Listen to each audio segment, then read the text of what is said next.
प्रधानमंत्री बनने के लिए कोई योग्यता है? कोई परीक्षा पास करनी पड़ती है? विधायक बनने के लिए कोई परीक्षा पास करनी पड़ती है? सांसद बनने के लिए कोई परीक्षा पास करनी पड़ती है? शिक्षा मंत्री, स्वास्थ्य मंत्री, मुख्यमंत्री बनने के लिए कोई परीक्षा पास करनी पड़ती है? लेकिन एमए करके, पीएचडी करके, बीए पास करके, बीकॉम करके, इंजीनियरिंग करके भी अगर आपको लेखपाल बनना है तो सरकार पूछती है तुम्हारे अंदर योग्यता है कि नहीं, पहले पीईटी का एग्जाम दो। ये पीईटी का एग्जाम नौजवानों का शोषण है।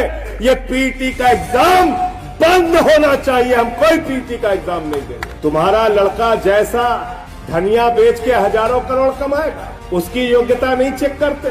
उसको बीसीसीआई का सचिव बना दिया, बेटा हजारों करोड़ क्रिकेट के नाम पे लूटो, अमित शाह के बेटे हो, चिंता करने की जरूरत नहीं। मुझे शर्म आती है उत्तर प्रदेश की आदित्यनाथ की सरकार पे, जो हमारे नौजवानों को जानवरों की तरह गाड़ी में भर के, बसों में भर के पिछले 2 दिनों से परीक्षा केंद्रों पर जाना पड़ रहा है। 1-1 हजार किलोमीटर दूर जाना पड़ रहा है। अरे ऐसे तो जानवर भी नहीं जाते जैसे तुम नौजवानों को लेकर जा रहे हैं। ये कहा गया कि पीईटी की परीक्षा पास करनी पड़ेगी। युवाओं ने कहा क्यों पास करनी पड़ेगी? बोले तुम्हें अपनी योग्यता साबित करनी है। तुम लेखपाल बनने के काबिल हो कि नहीं हो, तुम क्लर्क बनने के काबिल हो कि नहीं हो, तुम अधीनस्थ चयन सेवा आयोग की भर्ती में सेलेक्ट होने के काबिल हो कि नहीं हो, पहले इसकी परीक्षा दो, तब लेखपाल की परीक्षा दे। पीटी की परीक्षा से कोई नौकरी नहीं मिलेगी आपको।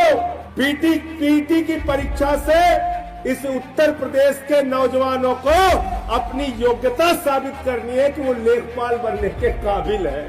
बारे बाबा योगी जी उत्तर प्रदेश के अंदर।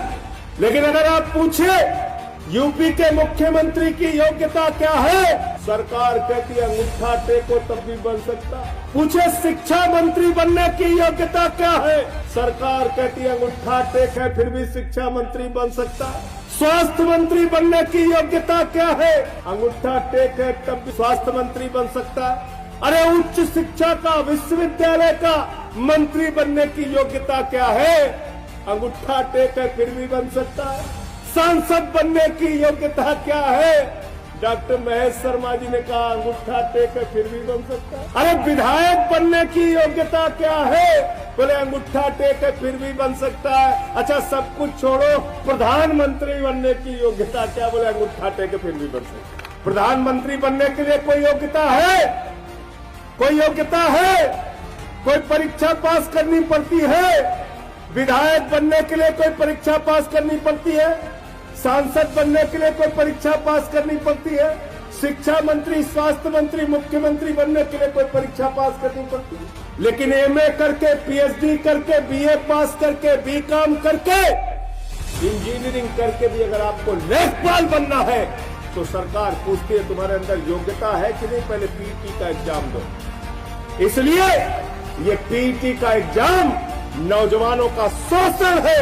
मैं चाहता हूं युवक विंग के लोग लखनऊ के अंदर आंदोलन करें, अनशन करें, प्रदर्शन करें, छात्र विंग के लोग इनके साथ मिलकर आंदोलन करें। ये पीईटी का एग्जाम बंद होना चाहिए। हम कोई पीईटी का एग्जाम नहीं देंगे। तुम्हारा लड़का जैसा धनिया बेच के हजारों करोड़ कमाएगा, उसकी योग्यता नहीं चेक करते।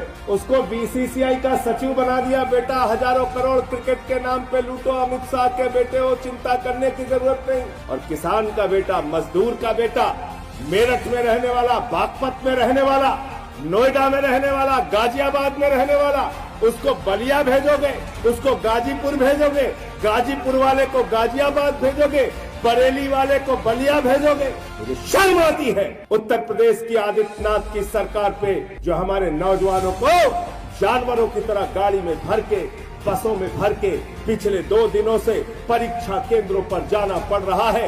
1-1 हजार किलोमीटर दूर जाना पड़ रहा है। अरे ऐसे तो जानवर भी नहीं जाते जैसे तुम नौजवानों को लेकर जा रहे हैं। आदित्यनाथ जी मैं पूछना चाहता हूं, नरेंद्र मोदी की रैली होती है, खाने का पैकेट देते हो, बस का किराया देते हो, ट्रेन का किराया देते हो। रैली होती है तो 5 स्टार का स्वागत देते हो, लेकिन जब नौजवान अपनी एक छोटी सी नौकरी के लिए परीक्षा देने के लिए जाता है, और परीक्षा भी नौकरी के लिए नहीं, नौकरी के काबिल है कि नहीं है इसकी योग्यता की परीक्षा देने जाता है, तो उसका शोषण करते। 200 रुपए फार्म के ले लिए बाबा जी ने। सोचो 37 लाख बच्चों ने अगर 2000 रुपए भी एवरेज खर्चा किया इस परीक्षा को देने के लिए, तो करीब करीब 740 करोड़ रुपए इस उत्तर प्रदेश के नौजवानों का लूट लिया गया।